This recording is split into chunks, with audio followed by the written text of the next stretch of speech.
নমস্কার, সুরজিৎ মান্না ক্রিয়েশনস চ্যানেলের পক্ষ থেকে তোমাদের সবাইকে সুস্বাগতম। আশা করি তোমরা সকলে ভালো এবং সুস্থ আছো।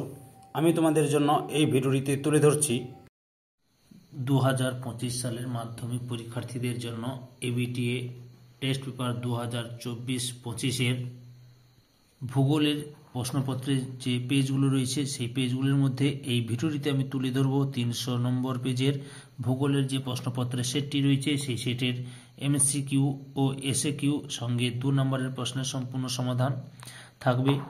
আমি এর আগে 57, 87, 108, 130, 180, 203, 227, 255, 277 এই পেজগুলির সমাধান করেছি। তোমরা যদি এই সমাধানের ভিডিওগুলো দেখতে না পাও তাহলে প্লে লিস্টে গিয়ে দেখে নাও। তার আগে তোমাদের কাছে অনুরোধ, তোমরা ভিডিওটি না টেনে পুরোটা দেখো। ভিডিওটি কেমন লাগলো কমেন্ট করে জানিও, ভিডিওটিতে লাইক দাও এবং শেয়ার করো। বিভাগ কয়ে 1-এর দাগে বিকল্পগুলি থেকে সঠিক উত্তরটি নির্বাচন করে লেখো। 1.1 আরোহণ প্রক্রিয়ার সঙ্গে যুক্ত নয় এমন ভূমিরূপ হলো অপশান এমন ভূমিরূপ যুক্ত নয় এমন ভূমিরূপ হলো অপশান কয়ে গিরিখাত ও সার্ক। 1.2 নর্মদা ও তাপ্তি নদীর মাঝে অবস্থিত জলবিভাজিকাটি হল অপশান খয়ে সাতপুরা পর্বত। 1.3 যে সীমারেখার নিচে তুষার গলে জল হয় তাকে বলে অপশান খয়ে হিমরেখা। 1.4 পশ্চিমা বায়ু হলো একটি অপশান গয়ে নিয়ত বায়ু। 1.6 একই স্থানে মুখ্য জোয়ার ও গৌণ জোয়ারের মধ্যে সময়ের ব্যবধান হয় প্রায় অপশান গয়ে 12 ঘন্টা 26 মিনিট। 1.7 স্যানিটারি ল্যান্ডফিল যে ধরনের বর্জ্য ব্যবস্থাপনার সাথে যুক্ত তা হলো অপশান কয়ে কঠিন বর্জ্য। 1.8 হিমালয় পর্বতমালার নবীনতম অংশ হল অপশান গয়ে হিমাদ্রি।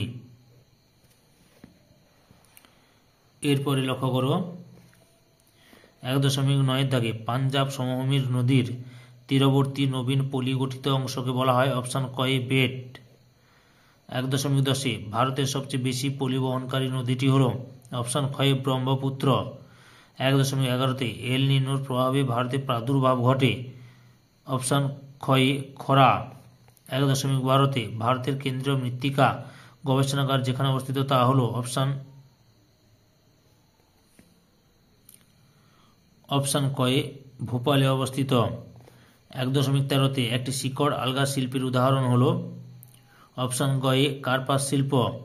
1.14 ভূবৈচিত্র্য সূচক মানচিত্রে সমোন্নতি রেখা যে রঙে দেখানো হয় তা হল অপশান খয়ে বাদামি। এরপরে 2-এর দাগে বিভাগ খয়ে 2-এর দাগে রয়েছে কি শুদ্ধ অশুদ্ধ রয়েছে, লক্ষ্য করো। 2.1.1 জলপ্রপাতের পাদদেশে মন্থকূপ সৃষ্টি হয় অশুদ্ধ। সঠিক উত্তরটি হবে প্রপাতকূপের সৃষ্টি হয়। 2.1.2 হিমবাহ উপত্যকা বা হিমদ্রোণী ইউ আকৃতির হয় শুদ্ধ। 2.1.3 ট্রপোস্ফিয়ারে ওজোন গ্যাসের সর্বাধিক সঞ্চয় লক্ষ্য করা যায়, এটাও অশুদ্ধ। এটা সঠিক উত্তরটি হবে স্ট্র্যাটোস্ফিয়ারে। 2.1.4 পাঞ্জাব সমভূমি পঞ্চনদ দ্বারা গঠিত শুদ্ধ। 2.1.5 তেজস্ক্রিয় বর্জ্য হল জৈব বিশ্লেষ্য বর্জ্য, এটাও অশুদ্ধ। তেজস্ক্রিয় বর্জ্য হল জৈব অবিশ্লেষ্য পদার্থ বা জৈব অবিশ্লেষ্য বর্জ্য। 2.1.6 পর্জল মাটি পার্বত্য অঞ্চলে দেখা যায় শুদ্ধ। 2.1.7 বিমানচিত্র এক প্রকার দূর সংবেদন প্রক্রিয়া শুদ্ধ।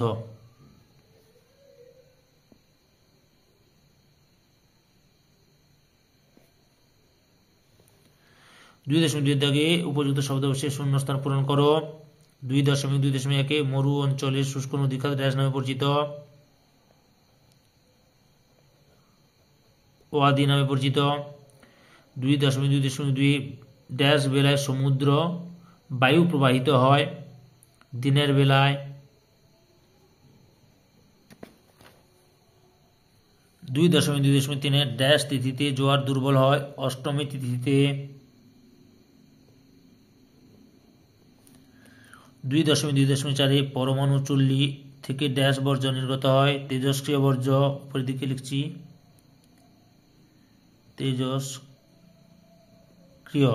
তেজস্ক্রিয় বর্জ্য। 2.2.5 ভারতের বৃহত্তম ম্যানগ্রোভ অরণ্য হল ড্যাশ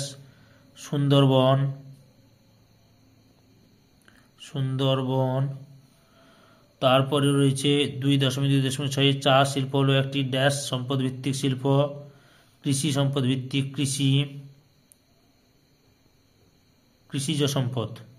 কৃষিজ সম্পদ ভিত্তিক শিল্প। 2.2.7 ড্যাশ দেশের মহাকাশ গবেষণা সংস্থা হল নাসা, ইউএসএ বা ইউনাইটেড স্টেট অফ আমেরিকা, বা কি বলা হয় একে, মার্কিন যুক্তরাষ্ট্র।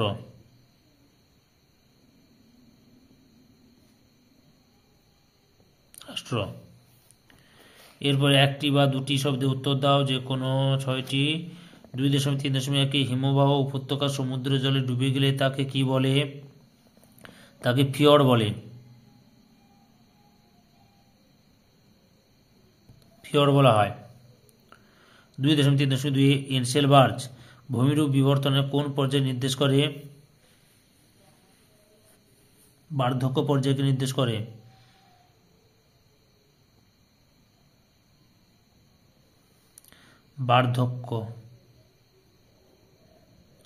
বার্ধক্য পর্যায়কে নির্দেশ করে।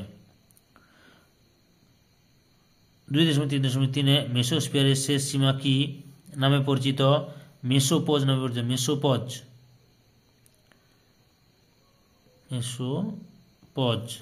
মেসোপজ নামে পরিচিত। 2.3.4 একটি প্রধান গ্রিনহাউস গ্যাসের নাম লেখো। CO2 বা কার্বন ডাইঅক্সাইড। 2.3.5 পৃথিবীর বৃহত্তম মগ্নছড়া কোনটি? Grand bank.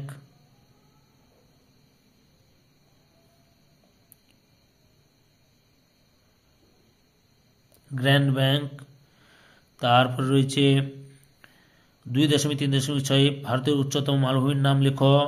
লাদাখ। 2.3.7 ভারতে কোন অরণ্যে সিংহ পাওয়া যায়? গুজরাটের গির অরণ্যে।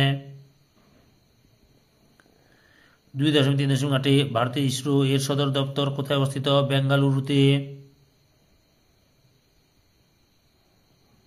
বেঙ্গালুরু। তারপরে 2.4 কি হচ্ছে? বাম দিকের সঙ্গে ডান দিকগুলি মিলিয়ে লেখো। 2.4.1 আরোহণ ও অবরোহণ 4 পর্যায়ন। 2.4.2 বিজ্ঞান নগরী 2 বেঙ্গালুরু। 2.4.3 ইস্পাত শিল্প 1 নম্বরে ভিলাই। 2.4.4 ধান গবেষণাগার 3 নম্বরে কটক। এবার বিভাগ গয়ে 3 নম্বর লক্ষ্য করো, 3 নম্বর দাগে 2 নম্বরের প্রশ্নের উত্তরগুলো আলোচনা করছি, তোমরা পুরো ভিডিওটি লক্ষ্য করো। প্রথমে রয়েছে 3.1 জলচক্র বলতে কি বোঝায়? জলবিদ্যার অন্যতম বিষয় হলো জলচক্র। এখান থেকে শুরু করবে। জলের পরিমাণগত সমতা বজায় রাখে তাকে জলচক্র বলে। এতটা পর্যন্ত লিখবে।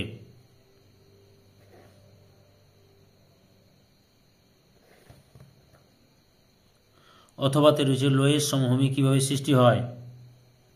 লক্ষ্য করো লোয়ের সমভূমির উৎপত্তি। এই 0.05 মিলিমিটার থেকে শুরু করে লোয়ের সমভূমি গড়ে ওঠে, এতটা লিখবে। আর তার সঙ্গে উদাহরণটা দেবে, বলছি উদাহরণটা। এই যে কোথায় লক্ষ্য করে এটা দেবে, মধ্য এশিয়ার গভীর মরুভূমি থেকে বালি রাশি উড়ে গিয়ে চীনের হোয়াংহো নদীর অববাহিকায় সঞ্চিত হয়ে লোয়ের সমভূমি গড়ে উঠেছে। 3.2 ট্রপোস্ফিয়ারকে ক্ষুব্ধমণ্ডল কেন বলা হয়? যে কারণ 1, 2, 3 অর্থাৎ এখান থেকে শুরু করবে, ক্ষুব্ধমণ্ডল বলে, এতটা পর্যন্ত লিখবে। অথবা জেড বায়ু কি? লক্ষ্য সংখ্যা শ্রেণীবিভাগ প্রভাব অর্থাৎ দ্রুত তাপ চাপ পরিবর্তনের ফলে এখান থেকে শুরু করবে। এই জেড বায়ু ভূপৃষ্ঠের বায়ু প্রবাহকে অনেকাংশে নিয়ন্ত্রণ করে, এতটা পর্যন্ত লিখবে। 3.3 বর্জ্য ব্যবস্থাপনা বলতে কি বুঝো? লক্ষ্য করো বর্জ্য ব্যবস্থাপনার সংজ্ঞা দাও। সংজ্ঞা যে কার্যকরী পরিচালন, এখান থেকে শুরু করবে। বর্জ্য পুনর্নবীকরণ, এতটা পর্যন্ত লিখবে। অথবাতে রয়েছে তেজস্ক্রিয় বর্জ্য কি? তেজস্ক্রিয় বর্জ্য বলতে কি বুঝো? ধারণা যেসব বর্জ্য পদার্থ থেকে এখান থেকে শুরু করবে পরিবেশে ছড়িয়ে পড়ে, এতটা পর্যন্ত লিখবে। 3.4 দেখে টিকা লেখো গঙ্গা অ্যাকশন প্ল্যান বলেছি, লক্ষ্য শোনো। গঙ্গা অ্যাকশন প্ল্যান প্রকল্পের শুভ সূচনা 14 জুন 1986 সালে তৎকালীন প্রধানমন্ত্রী শ্রী রাজীব গান্ধীর আমলে। এই প্ল্যানে গৃহীত কর্মসূচিগুলি হল: প্রথম পর্যায়ে 25টি শহরের পাইপলাইনের জল পরিশোধন করে গঙ্গায় ফেলার ব্যবস্থা করা হয়েছে। দূষিত জল সরাসরি গঙ্গায় না ফেলার জন্য উপযুক্ত ব্যবস্থা নেওয়া হয়েছে। গঙ্গার তীরে অবস্থিত কারখানার নোংরা জল ও বর্জ্য যাতে নদীতে ফেলা না হয় তার জন্য ব্যবস্থা নিতে হবে। এই কয়েকটা কর্মসূচি লিখবে, তার সঙ্গে অ্যাকশন প্ল্যানের গুরুত্বটা একটু লিখবে। গঙ্গা ভারতের মানুষের কাছে অত্যন্ত গুরুত্বপূর্ণ। পানীয় জল সরবরাহ, কৃষিক্ষেত্রে জলসেচ, শিল্পের জলের যোগান, জলপথে পরিবহনের ব্যবস্থা করা ও সর্বোপরি বাস্তুতান্ত্রিক ভারসাম্য রক্ষার জন্য এই প্রকল্প গৃহীত হয়েছে। অথবা টিকা লেখো মৌসুমী বিস্ফোরণ। এই যে উত্তরটা লক্ষ্য করো, মৌসুমী বিস্ফোরণ গ্রীষ্মকালে উত্তর পশ্চিম ভারতে, এখান থেকে শুরু করবে।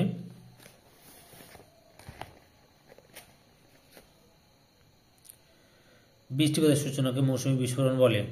অনেকে মন্তব্য করছিলে যে মৌসুমী বিস্ফোরণ কোন ঋতুর সূচনা হয়। এখানেই লেখা আছে, দেখো, প্রচুর পরিমাণে বৃষ্টিপাত ঘটিয়ে বর্ষা ঋতুর সূচনা করে। বুঝতে পেরেছ? প্রচুর পরিমাণে বৃষ্টিপাত ঘটিয়ে বর্ষা ঋতুর সূচনা করে। তাহলে মৌসুমী বিস্ফোরণ ভারতে বর্ষা ঋতুর সূচনা করে। 3.5 রেলপথকে ভারতের জীবনরেখা বলা হয় কেন বলে দিচ্ছি, এটা লিখবে। রেলপথ পরিবহন অত্যন্ত নিরাপদ, আরামদায়ক ও সাশ্রয়ী।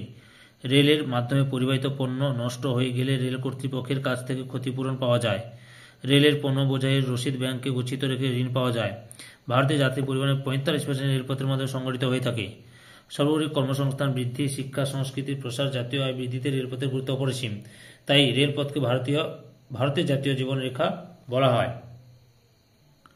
অথবা শূন্য জনসংখ্যা বৃদ্ধি কি? এই যে ধারণা এখান থেকে শুরু করবে। দুটি দেশ হলো সুইডেন ও সুইজারল্যান্ড।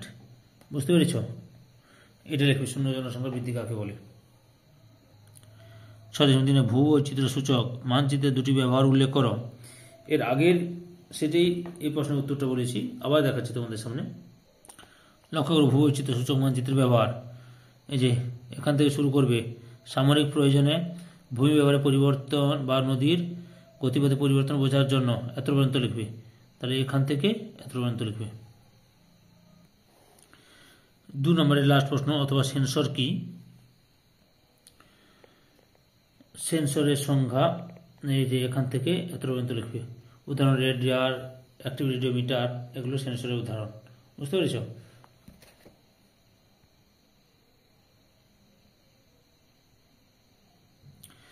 আচ্ছা, এরপর 3 নম্বরের প্রশ্নগুলো একটু দেখাচ্ছি, তোমরা লক্ষ্য করো। আমি বলছি না, তোমরা স্ক্রিনশট মেরে নাও, তাড়াতাড়ি হয়ে যাবে। বুঝতে পেরেছ? এরপরে 5 নম্বরের প্রশ্নগুলি লক্ষ্য করো। 5 নম্বরের প্রশ্নগুলো 5.1.1, তারপর 5.1.2.1 এবং লাস্টে রয়েছে ম্যাপ পয়েন্টিং। ম্যাপ পয়েন্টিংগুলো আমি বলে দিচ্ছি কি রয়েছে। আরাবলী পর্বত, কাবেরী নদী, করমণ্ডল উপকূল, ভারতের মরু অঞ্চল প্রণালী, ভারতের কৃষ্ণ মৃত্তিকা অঞ্চল, ভারতের বৃহত্তম কায়াল ভীমবানাথ, একটি শুল্কমুক্ত বন্দর কান্ডালা, ভারতের প্রধান ধান উৎপাদক অঞ্চল আর নতুন দিল্লি। সম্পূর্ণ ভিডিওটি দেখে আমার চ্যানেলের পাশে থাকার জন্য তোমাদের সবাইকে অসংখ্য ধন্যবাদ।